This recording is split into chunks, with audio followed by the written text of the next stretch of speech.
And welcome. It is Thursday evening here. It is TitleTown Throwdown. I'm your host, Nick LeBlanc. Welcome into the show. A lot to get to in a very short amount of time to get to it. So let's get right down into it right now. Trade deadline coming up for both the Celtics and the Bruins. Some news on the Bruins I do want to touch up on just a little bit, but we'll get into that in just a moment. But no, now it's a tale of two different things. A, Celtics are turning it around. B, the Bruins are now starting to falter. It just needs a bit. Not nothing drastic. Don't get me wrong. But here's the thing, though. When it comes to the Bruins, not too much needs to go on here because of X, Y, and Z. They got the goal scoring. They got the goaltending. The blue line, suspect at best. So, can the Bruins make a addition on the blue line? Absolutely. They can make a change on the blue line. But another thing is this, though, too. The Bruins still have limited cap space, and they want to use some of that to re-sign Tuukka Rask. Interesting. Because is Tuukka the most reliable person on the planet? No. A fantastic regular season goalie. Don't get me wrong.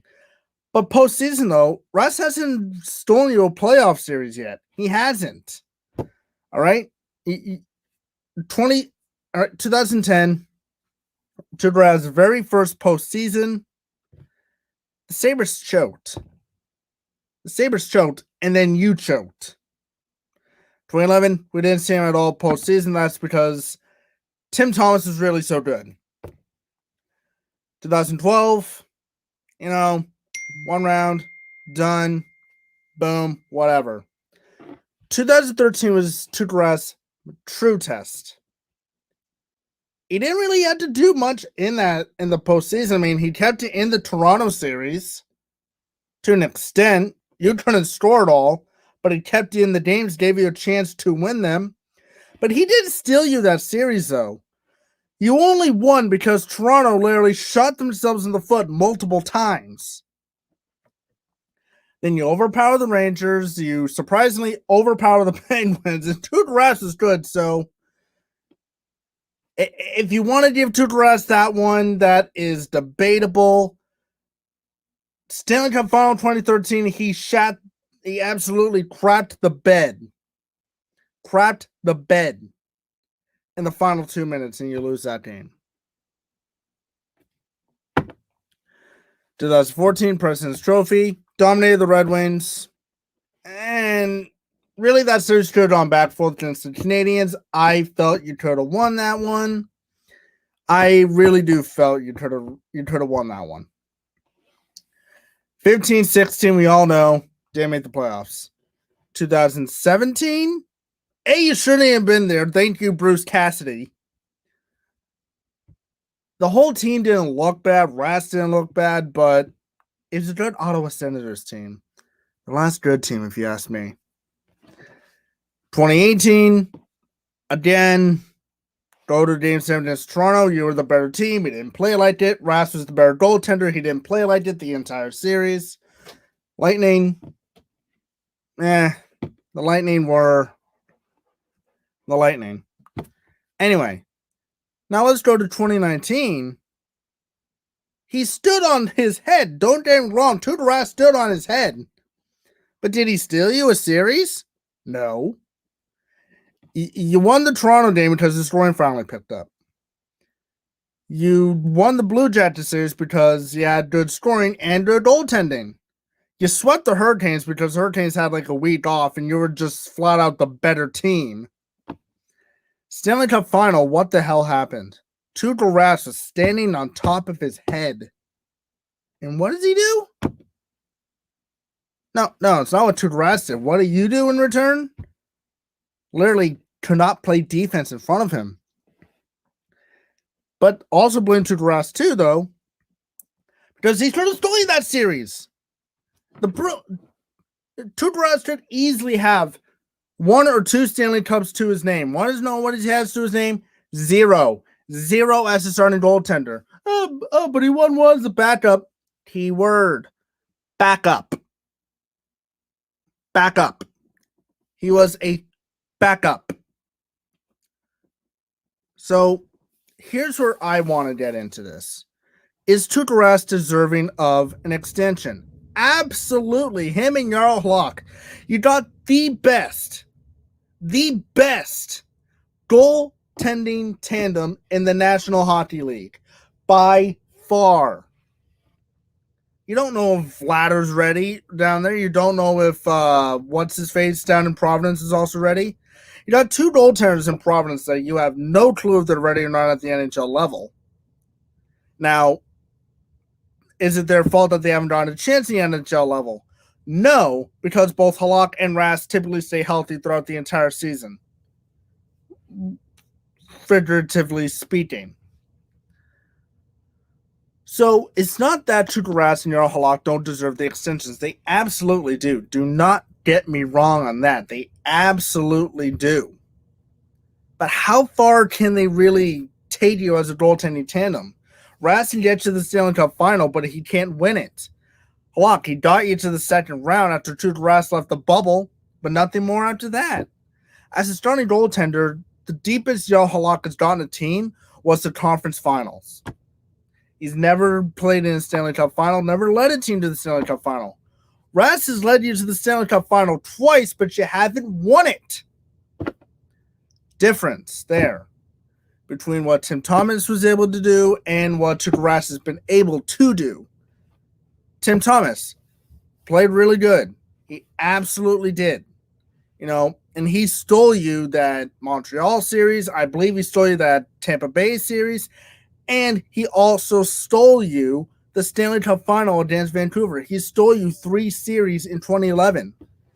Tuukka Rask, realistically, he's only stolen, 1? And that was Pittsburgh in 2004, and you swept them? Not 2004, 2013. You swept Pittsburgh in 2013, a clean 4-game sweep. Tuukka Rask played absolutely fantastic that year. And yet, I don't know. It kind of begs the question to this. Do the Bruins have all the confidence in Tuukka Rask? Why not? Why not?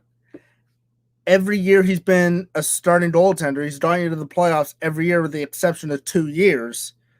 However, those 2 years, he had to play roughly 70 plus games each of those 2 years because A, you couldn't score, and B, the blue line you had absolutely blew. And the backup goaltender situation, horrible. Horrid. So, the 3-year lull period with Tuukka Rask played good. It was just overworked. Bruce Cassidy comes in, you bring back Anton Khudobin, a reliable backup. Rask still had to play 50-plus games, but Khudobin was able to play to take a little bit of pressure off Rask. Jarl Halak comes in. Wow. Rask, what? Rask played 42 games in the regular season in 2018-19. Halak played the other 40? That's good. Tuukka Rask, he played 40 games last year, and Halak played the other 32 because the Bruins have played 72 games. No, the Bruins played 70 games by that time, so I believe Rask played 40 of them. Halak already had played 30. So there you go. You got a great goaltending tandem in both Tuukka Rask and Yaroslav Halak. It's a no-brainer to extend them. But can they bring you to the promised land as a tandem? I think they can. But Tuukka Rask's mindset has to be right, and I think it's finally there. Look, Lightning, they won the Stanley Cup in a COVID-shortened, bubble-expanded playoff format. They don't have an asterisk. I've never given them an asterisk. Same with the Lakers. I don't give them an asterisk because they played a full postseason. Yeah, it was a pandemic-shortened regular season, pandemic-expanded playoff field, whatever the hell you want to call it in the NBA. I don't care. Lakers don't have the asterisk. The Dodgers? Okay. Debatable is only a 60-game regular season in an expanded playoff field, but the Dodgers still had to work and grind for that title. No asterisk.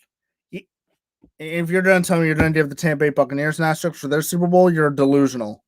They played a full 16-game season plus 4 playoff games. What more do you want? The NFL season wasn't shortened by any time frame. They did have an expanded postseason, but it was a scheduled expansion postseason. So, look, you can make a case for the Lightning, Lakers, and Dodgers to have an asterisk. No chance for the Buccaneers. 0 chance. I won't even debate. I won't even bring up the discussion with it. I'll cut you off right then and there. But look, Tuukka Rask, is he deserving of an extension? Absolutely. But remember, Seattle's coming into the league next year. The Seattle Kraken.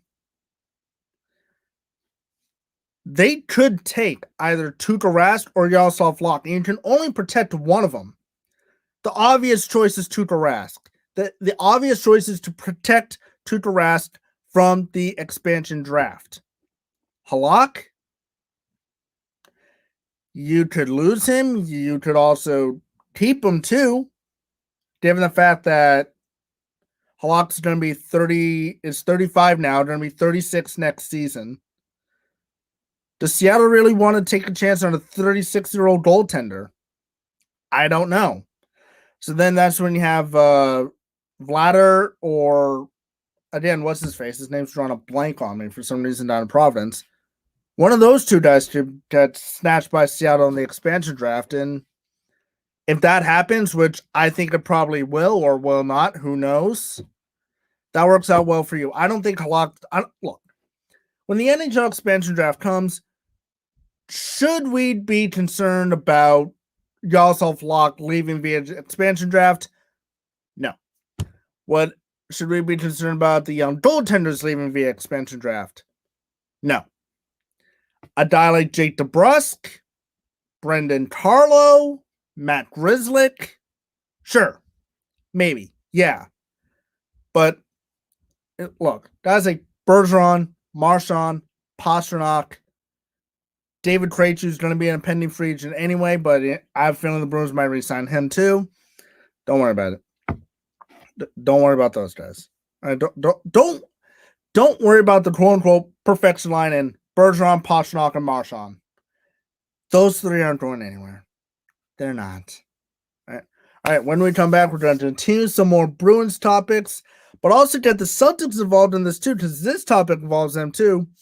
The trading deadline, the trade deadline for the NBA is 3 weeks away. The NHL, we still got a few weeks though, but it's never too early to talk about Bruins and Celtics. Additions to a team, potentially. TitleTown Throwdown here on all sports fan-based network platforms.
And we are back here on TitleTown Throwdown. So, trade deadline is 3 weeks away in the NBA. Trade deadline in the NHL is about, give or take, 4.5 weeks or so away. April 12th is the NHL trade deadline, I believe. Go back on that a little bit later. But sticking with the Bruins here for our topic of conversation. What can you do to upgrade the Bruins blue line? Well, it's obvious. Get yourself a legitimate number 2 defenseman that can either play with Brendan Carlo or Charlie McAvoy on the top line, or someone who can play with Matt Grzelcyk. There's a whole slew of options for the Bruins, but one name in particular that's been come up a couple of times already. Oliver Ekman-Larsson of the Arizona Coyotes. Bruins and Coyotes, they had some talks in the offseason, but nothing really developed. Those talks are starting to heat up again. And I think Ekman-Larsson, he would be an absolute great addition to the Bruins blue line for a multitude of reasons. He's a big, physical type of guy. He can shoot the puck when open. But he is good to help move the puck around offensively if you're in the offensive zone or on a power play time. He's that type of guy. A bit on the pricey side, sure, $8 million against the cap. But that's something that can be negotiated, whether you get Arizona to cover a quarter of that, 33% of that, half of that, whatever you can do, try and go get him. I don't think he'll cost you too much. I mean, but one thing is this, though. Since when did Celtic and Bruins fans get so concerned with the draft picks? You're picking near the bottom of the rounds anyway. Celtics, I can understand, because in the NBA draft, there's only 2 rounds, a first and a second round. That's it. Only 60 guys get drafted. In the NHL, though, there's 7 flipping rounds.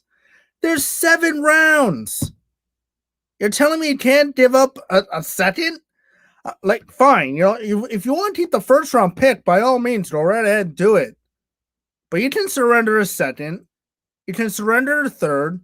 You can surrender a guy from Providence. You can surrender a guy like John Moore or Jake DeBrusk again. You can do it. I don't think his price tag is going to be that hefty, to be brutally honest. I think you can get away with the John Moore and, I don't know, a second round pick, wherever the hell that's going to land you. So, I don't know. I just don't really see the major issue here where it is with Bruins fans being like, oh, I don't want to lose the draft picks. You're not going to be picking till like the 20 overall picks or whatever. What does it matter? It doesn't. If it's Bill Belichick, it doesn't matter where the Patriots are. He'll gladly trade the first round pick for a bag of potato chips. And we all know that. And get back on topic in a minute, but we all know Bill Belichick's probably going to trade the 15th overall pick for a bag of Cheetos, essentially, and I say a bag of Cheetos, which would be like a 3rd round pick and like 90th overall, whatever. Then he'll take a guy out of Division 3. It's Bill Belichick. Who knows what the hell he's going to do? We'll get into Bill in the past in a little bit more. But anyway, though, back to the Bruins. Getting Oliver Ekman-Larsson would be a huge addition to the blue line. It would essentially replace Chara's size and physicality. Granted, Chara has been physical, nor has he been that consistent last couple years, but it doesn't matter. Chara was still a big piece of this defense, and take Chara away from it, who knows? Put Oliver Ekman-Larsson there. Okay, now you're on to something. Still get a second line winner. Try to find a second line winner for David Krejci. Now, look, Jack Eichel, we all know he wants out of Buffalo. Boston, forget about it. He's not coming here. All right, not coming. Because of these reasons, Jack Eichel's going to toss you at least 2 first-round picks. Pastrnak or Charlie McAvoy, one of the two. And David Krejci. And possibly maybe either Rask or Halak.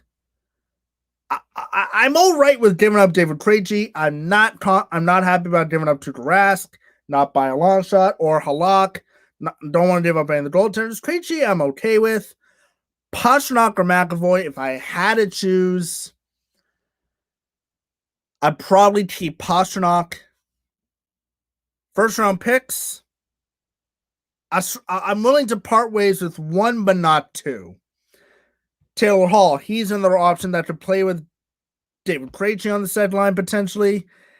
His price tag won't be as hefty as it would be for, say, Jack Eichel, but it still costs you something of like a Brendan Carlo, maybe a Matt Grzelcyk, a first rounder, maybe. I don't know. First off, Taylor Hall, why the hell did you sign with the Buffalo Sabres? You could have saved yourself some time and gone to a legit Stanley Cup contender like Washington, Boston in the first place, Tampa Bay, Vegas, Colorado. There's so many places you could have gone. And you land on Buffalo? Buffalo is a dysfunctional group. It is proven. They're what, 6-11-4? Come on. Buffalo absolutely blows, man. The only good thing in Buffalo nowadays are the Bills. And the Bills are probably the only thing that people actually care about out there. They could give 2 poops less about the Buffalo Sabres, who could be a relocation destined team within the next couple of years, whether that's to Houston, Quebec City.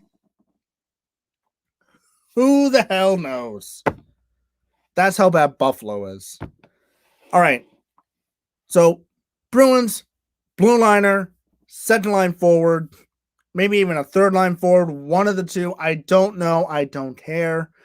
Get someone. But I do want Ekman-Larsson, though. Bring Oliver Ekman-Larsson to Boston, Don Sweeney. But don't do it. That's going to completely hurt you in the long run. Short term, yes, do it. Absolutely. But don't make the deal if it's going to affect you long term wise. All right, Celtics, what do they need? They need a bunch. They need a bench. They need a big man. And they could use a point guard, too, because who really knows when Marcus Smart's going to be able to come back? I think Smart is coming back soon. I'm not 100% sure, but we'll find that out in just a moment. Or later on. I'll probably search it up later on. But anyway, though, Celtics, they need a big man. They need bench scoring. And there are guys available. We talked last week. Rajon Rondo is available. DeMarcus Cousins. Isaiah Thomas is an option, too. I'd like to see IT come back. Will he? Probably not. Would Rajon Rondo be a great place to come back here, too? Yeah, I'd take a chance on Rondo. I'd take a chance on DeMarcus Cousins. Look, Tristan Thompson, not working. Taco Fall, I would love to see him get more opportunities on the court. The dude's 7 feet tall. Literally, he could take a player on the court already from the opposing team and dribble him like he's a basketball. Dude's so freakishly tall.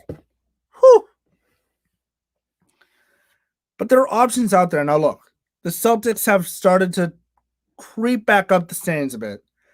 They were 9th, last week? They've gone their way back up to 4th. They're a game above 500 at 18-17. And the first half of the NBA season is coming to an end tonight. They play the Toronto Raptors at 7:30 at the TD Garden, so that game is just about to get underway rather soon.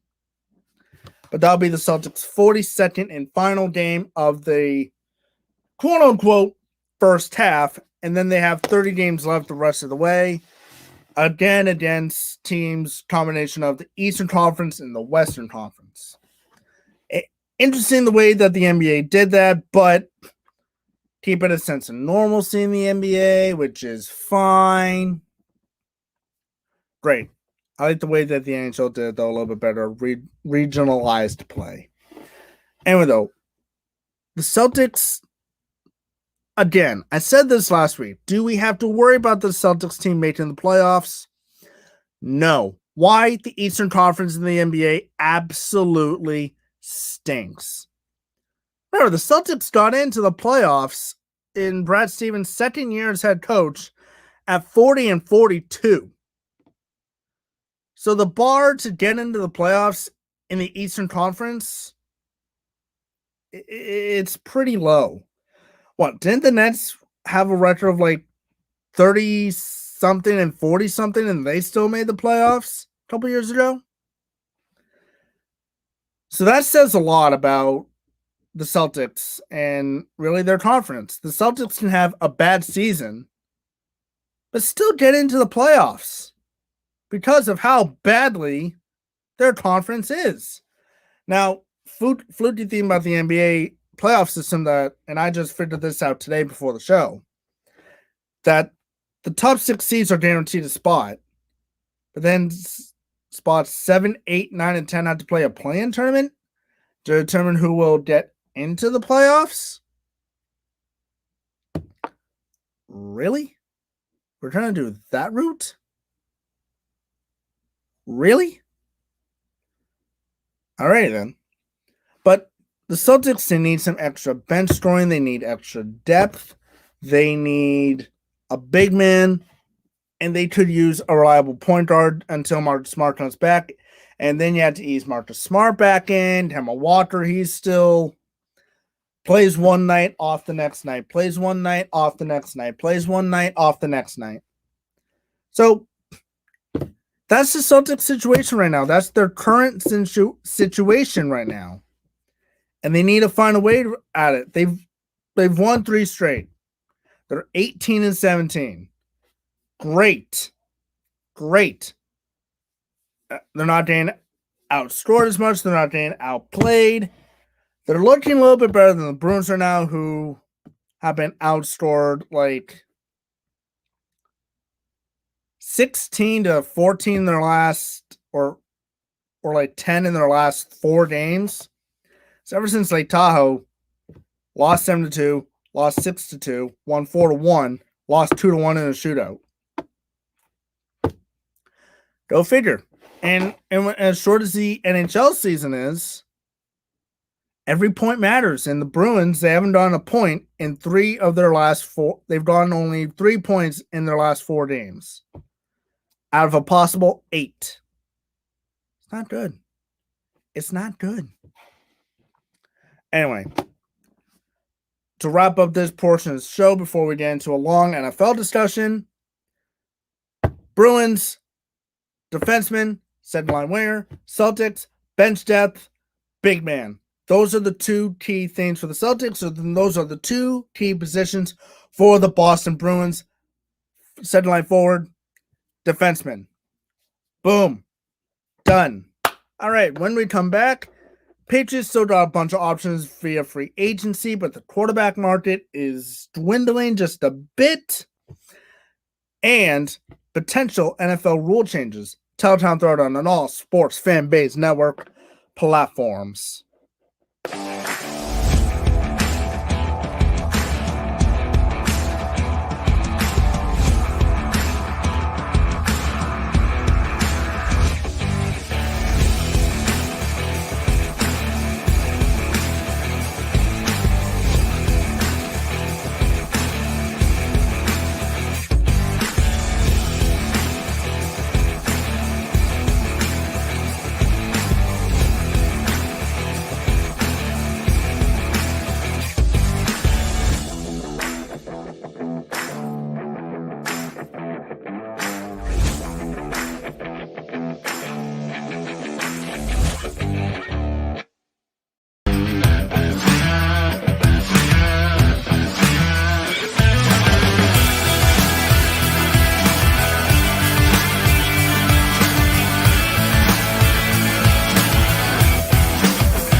And welcome back to TitleTown Throwdown. I am Nick LeBlanc. So, as we said, there's still some options out there for the Patriots, and when it comes to many different things. And again, we talked about some NFL rule changes that could potentially come up too. But let's start out with the Patriots. Quarterback market dwindling. Okay, and look, yes, we still got the NFL draft coming up. There's still plenty of time in free agency, and though it hasn't officially started yet until March 17th, still, Matthew Stafford a potential option, LA. Jared Goff potential option, Detroit. Nick Foles? Maybe. I have a feeling Chicago might roll with him. Mitch Trubisky's going to be a free agent. Gardner Minshew's out there, even though he's not that great. Teddy Bridgewater.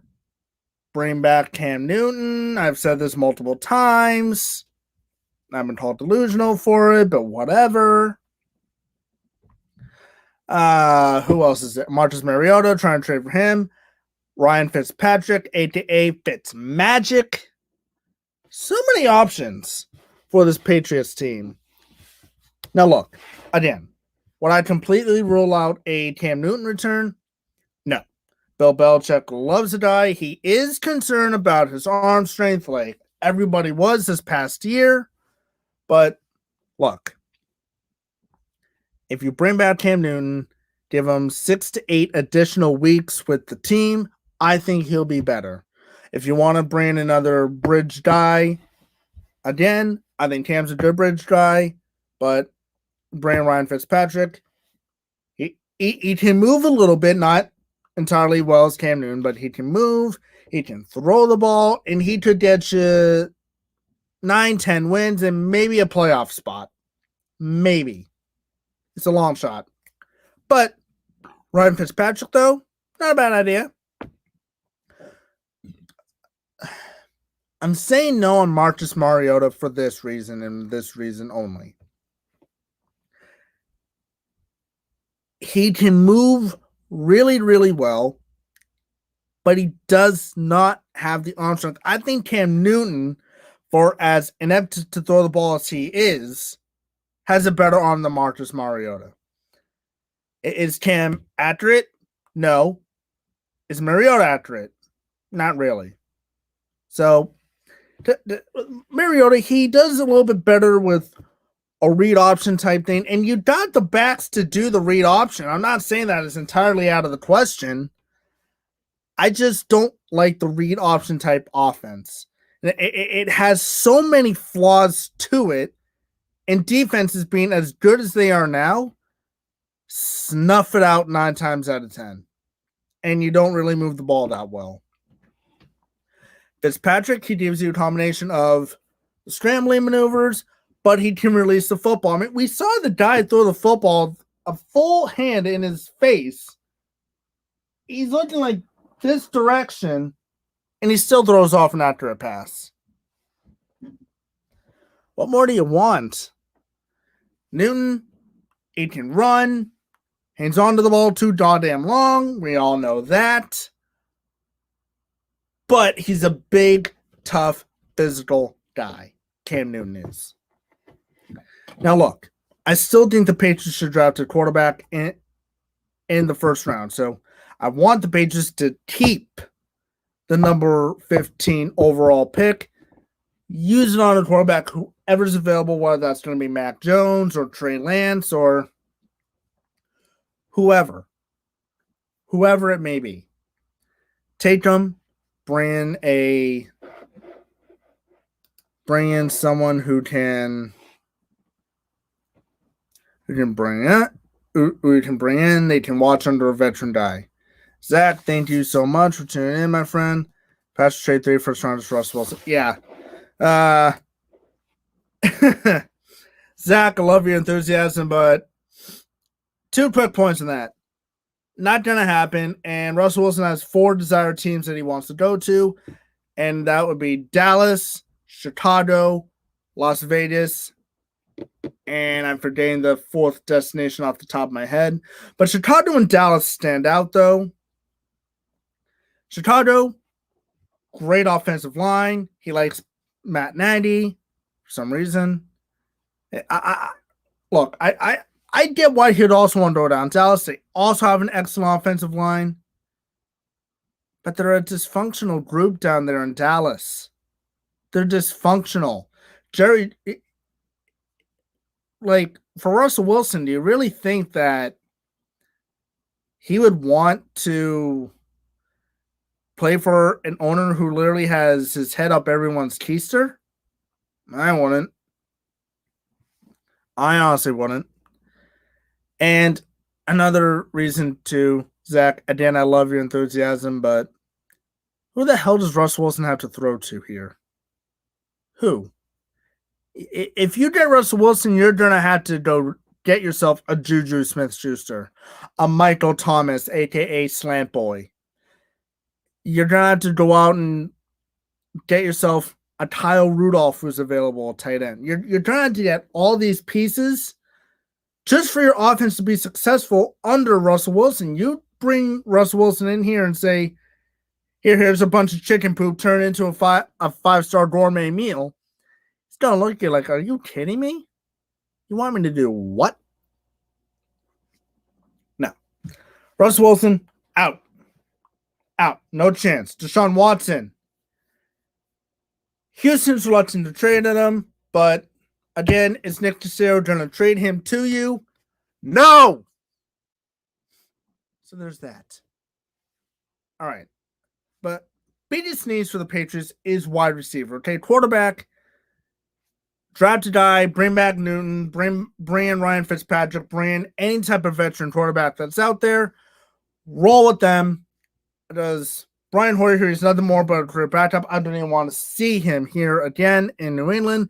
He absolutely blows. Dude doesn't even know how many timeouts he has on the field. And Jarrett Stidham, yeah, does he have a small sample size? Sure. But is he any better than Brian Hoyer or Cam Newton? Not really. Not really. So, quarterback options are still a bunch of options out there, but just not the options that are really going to be, make an impact right away. Biggest need for the Patriots, though, is wide receiver. Now, look, Jacoby Myers did he take a step forward this year? Yes. Didn't N'Keal Harry take a step forward a little bit this year? Yeah, I'd say so. Who else do you have to throw to, though? Damian Byrd? It was all right. He wasn't terrible. You have no tight ends. Ryan Izzo, Devin Asisi. You just got 3 tight ends that are unknown guys. Got 3 guys that are unknown. I don't think a tight end's caught a touchdown pass here in New England since Rob Gronkowski. And Gronk left the team 2 years ago. He left the Patriots 2 years ago. That's the freaky thing. So, Patriots have a lot of holes to plug on offense. Defensively, you're going to get Patrick Chung back, Dante Hightower, offensive line-wise, going to get back Marcus Cannon. So, all the opt-outs that opt out for the Patriots, they're going to come back in 2021. So, still beef up the defense a little bit. I think you can get a pass rusher defensively, but you got Hightower, Winovich. You're fine there. Secondary, depending on what happens with Gilmore, got Gilmore, the McCourty twins, and Patrick Chung, with Kyle Duggar as the number 5 on-man guy out, but he comes in on, in case you're going to do like a corner or safety blitz, to have him out there as a 5th defender to keep all the bases covered. So, look, defensively for the Patriots, I am not worried one little bit. Offensively, though, oh my God. Please beef up the offense. It needs a complete and utter overhaul. It really does. All right, I also wanted to get into some NFL rule changes potentially. And some of them are pretty head-scratching. So, NFL to consider 4th and 15 an alternative to an onside kick, delaying the coach hiring cycle, challenging roughing the passer penalties. And this reminds me so much of the pass interference penalty. What use is it going to serve? Like, honestly, what role will it serve? Do I think any of these will pass? Probably not. The 17th game, who knows if that's going to work? All right, so the NFL owners are scheduled to meet on March 30th and 31st, and they're going to consider rule changes. Any rule change that gets passed has to be ratified by 24 of the 32 owners, which is 2/3 of the owners. And so let's look at some of the rules here. Again, a 4th and 15 alternative to an onside kick. My question is this. What happens if you don't convert the 4th and 15? Does the opposing offense take possession of the ball where the ball laid? Like, which would be the 35-yard line of the opposing side of the field? Will it take place where the ball landed on the field? What if there's a penalty? There's so many things that I don't think that they thought this through. I don't think they thought this through enough. What if there's a penalty? What if it's an incomplete pass? What if you don't, like, so many variables? Where would you place the football? Like why? Why? Like, dang. Another rule that I saw that I actually do agree with, delaying the coach hiring cycle.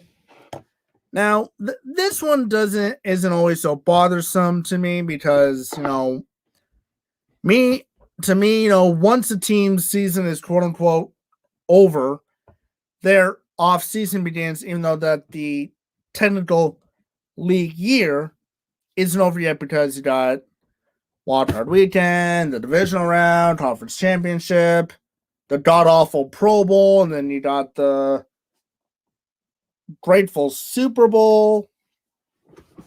And so, yeah, it's like, and look, coaches, I don't think, an assistant head coach needs to be, trying to put together a game plan for their game and then, being like, oh, can you hop on a plane here or hop on a computer here so that way we can interview for a head coaching position? No, look, I'm not saying that assistants shouldn't take the interview at all. I absolutely think they should. But at the same time, though, it's like they're trying to game plan. They're trying to game plan for their next opponent, and now they had to be distracted and try to put on a good performance that way they can try to get their next job when they're focusing on their current job. Like Todd Bowles, I feel bad for him. Great defensive guy. No, he was the fall guy in New York, but then who isn't the fall guy with the Jets? Because the Jets are a dysfunction. He didn't really get an opportunity to interview for any type of head coaching position because he was too busy game planning. And all these teams, they wanted to fill these holes quickly. And they didn't. Todd Bowles lost out on it. So next year, if this rule passes, Todd Bowles will be in line for a head coaching position. And I absolutely agree with that. So changing the hiring cycle, sure. Let's do it. Alternative to the onside kick? No. If that passes, I'm going to lose my damn marbles. What I want now, again, the question becomes: would you rather watch a 4th and 15 play or an onside kick that's going to recover? That has like a 17% success rate, maybe even less, like 7%. Fair point, but so many variables though. What if the ball falls incomplete, or a penalty arises, or so many different factors that if this rule gets passed, I would love to see how they plan on enforcing it. A rule change proposed there is proposed of challenging roughing the passer penalties. Now, is it a controversial penalty? Yes. But so is pass interference. And teams had the opportunity to review pass interference penalties for the duration of the 2019 season. What success rate did that have? Less than 10%. What makes you think that roughing the pass penalties are going to have a greater success rate? I'm going to tell you, it's not. Now, look, are some of the roughing the passer penalties absolutely weak? Yeah, because a quarterback would fall down and the guy just called for roughing the passer when the guy barely touched him or just barely bumped into him. You can't even touch the quarterback half the time anyway now, so why make this a challenge? Why make that a challengeable play? You're just prolonging a game at that rate. It's like, what would be the point? Yeah, field positioning, fine, sure, whatever. What's the success rate going to be on that? I'm going to tell you, pretty low that it's going to get shelved either halfway through the season or at the end of the 2021 season. It's not going to work. Please don't pass that. Our proposal for the Ravens is that, and this is the overtime rule, put overtime back to sudden death. Now, first possession wins, touchdown or field goal, whatever. Has the overtime rule really been, teams having two chances at it? No, I actually like to see, if you can only drive down the field, kick the field goal, I want to see what the other team can do. Put pressure on the defense. I like that. What I don't like is the 10 minutes and it's one period of play. Like, if you really want to make a change to overtime, eliminate the flipping ties and let us just keep going, playing 10 minutes here, 10 minutes there till somebody wins the game. A 1 o'clock game, I would watch it till 6 p.m. if it went that far. And I would enjoy every single minute of it. Wanna why? Because ties don't belong in professional sports. Ties rarely happen in baseball. They only occur when it's like late in the season and the game has no merit to it. So fine, whatever. In the entire history of the NBA, there's never been a tie. Awesome. There hasn't been a tie in the National Hockey League since 2004. When in 05-06, they instituted the shootout because they wanted to see if someone could actually win the game. And yet here we are. We sit on March 4th, 2021. There's been a tie in like 4 of the last 5 seasons in the NFL. At least one. And you're more concerned about just bring back the sudden death rule? I'm fine with the 10 minutes. But you're more concerned about bringing back the sudden death rule rather than excluding the tie completely? Why? Eliminate the damn tie. I hate ties. Ties don't belong in professional sports. College is one thing. Professional football, no. Like, really? And the Ravens' proposal is to let a team pick and choose where they want the ball? What? No. This isn't pee-wee football where you get to choose where you want the football. Like, say a team wants the ball at the 20. They don't want their own 20. They want the opposing 20. They only have to go 20 yards. One play, done. Come on, Ravens. You trying to think of something better? Like, if you thought about, let's eliminate the ties and keep on going, I'd back you. But to let a team choose who they want to have possession of the football? What? Just kick the ball off, and wherever the ball is, that's where you play it from. Like, come on. All right, last thing here on after my rant of the overtime. The 17th game. How's this going to work? I heard the format, it'd be the AFC East third place team and the NFC East third place team, or vice versa, whatever they want to do for it. If it's the Patriots and Cowboys, all right, fine, third place teams.